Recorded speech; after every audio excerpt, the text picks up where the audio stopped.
আজকে আমি রথের মেলায় গেলাম গাইস। রথের দিন সকালবেলা এত অদ্ভুত ওয়েদার আমি বাপের জন্মে দেখিনি। একদিকে রোদ উঠেছে আর একদিকে মেঘ করেছে। এর আগের দিন যেহেতু আমি রাত করে বাড়ি ফিরেছিলাম আর প্রচুর বৃষ্টিতে ভিজে গেছিলাম, ওর জন্য সকালবেলা মাথাটা খুব ধরেছিল, তার জন্য একটু চা খেয়ে নিয়েছিলাম। একদিন রাত্রিবেলা না বন্ধু দুটো আইসক্রিম কিনে দিয়েছিল, ওটা খাওয়ার পর একটা ঘুম দিয়েছিলাম। তারপর বিকেলবেলা দেখি বাড়ির সামনে দিয়ে রথ নিয়ে যাওয়া হচ্ছে।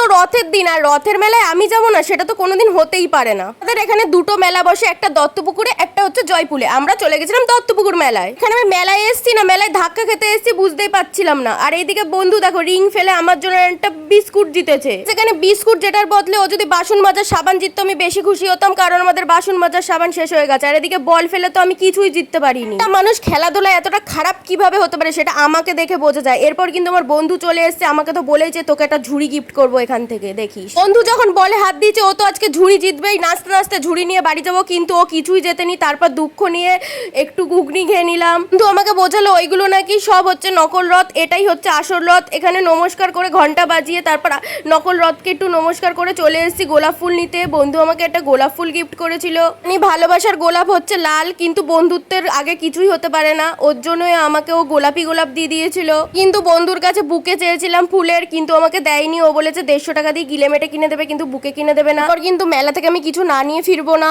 ওর জন্য বন্ধু কিন্তু আমাকে একটা মটরশুটির পোকা আর একটা রাগী বিড়াল কিনে দিয়েছিল।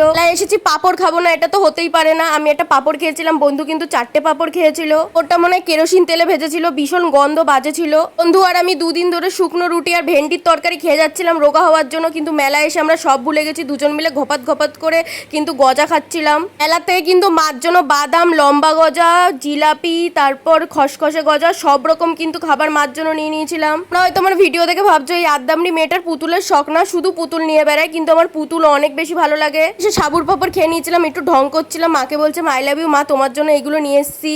টক শেষ।